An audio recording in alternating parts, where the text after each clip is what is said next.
All right, let's just jump right in. Picture this. You're standing at a literal edge, an Arctic ice lead, that misty kind of dangerous boundary where solid ice just drops off into the deep unknown. And it is quiet, almost too quiet.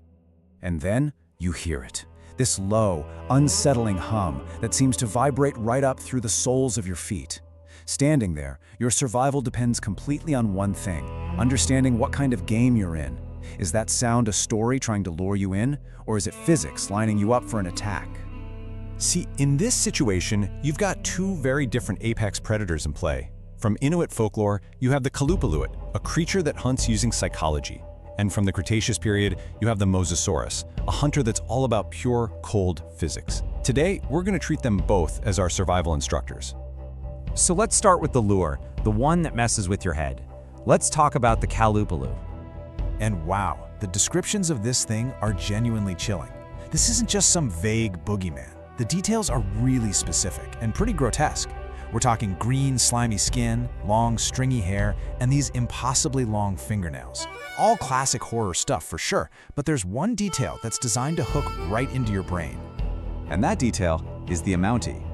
Now this is a really powerful cultural symbol.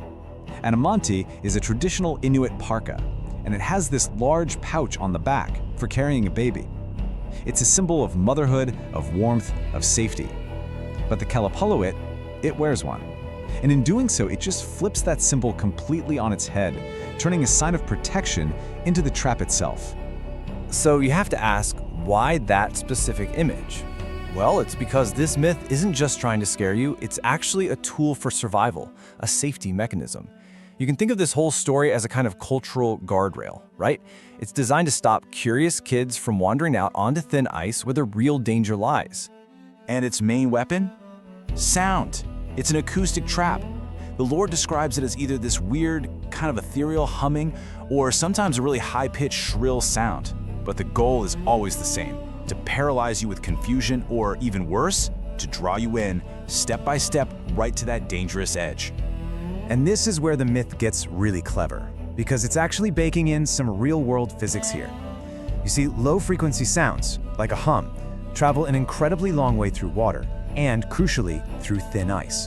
What that means is a threat that's far away can feel deceptively close, making you curious, making you want to investigate. So the lore is doing something brilliant here. It takes a real physical danger signal, that sound of stressed, maybe cracking ice, and turns it into a monster. It's a way of saying the physics is the warning. If you hear that hum at a dangerous boundary, you don't investigate, you get back. Okay, so let's say we've resisted the hum. We've stepped back, but that brings us to a whole different kind of threat. One that isn't about sound, it's about sight. This is the ambush, and this is where we meet the Mosasaurus. And we are talking about a true giant here, Mosasaurus hoffmanni. Estimates put it around 12 meters long, maybe even more. This wasn't just an animal, it was an apex machine. Evidence suggests it was basically warm-blooded, which meant it could hunt in colder waters, opening up huge new hunting grounds. Its bones also suggest it had neutral buoyancy, kind of like a modern whale. So put it all together, and what you have is basically a giant, incredibly fast, and, well, terrifying submarine. So how did it hunt? Well, looking at its skull, we can see its sense of smell probably wasn't great, but its eyes, huge. This thing wasn't sniffing around for you. It was waiting and watching. Watching for contrast, for shapes against the light. It was a specialist in one thing: processing that two-dimensional plane of the water's surface against the sky. Its strategy was just pure, brutal physics. A silhouette attack. Step 1, wait in the dark below. Step 2, identify any shape, any silhouette against the brighter surface. And step 3, launch. An explosive, shark-like burst of speed to close the distance, instantly. Which brings us right back to that critical moment. You're at the edge of the ice. You hear the hum of the Qalupalik trying to reel you in. And just beneath the surface, completely unseen, the Mosasaurus is lining you up. And you hesitate. And in that moment, that hesitation is everything.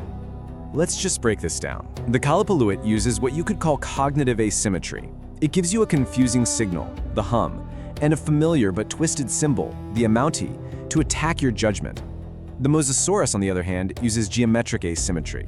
It uses the physics of light and water to attack your physical position. So one targets your judgment, and the other targets your geometry. So how do you fight back? Well, the Qalupalik myth has this strange survival tactic. It says you should challenge the creature, demand that it change its shape. Now, this isn't some magic spell, right? It's a psychological trick for you. In that moment of absolute terror, it's a way to fight off panic, to demand clarity, and to regain control of your own mind instead of just freezing up. Okay, so the big question. At the edge of the ice, who wins? And more importantly, what can we learn from this for the kinds of thresholds that we all face every single day? So who wins?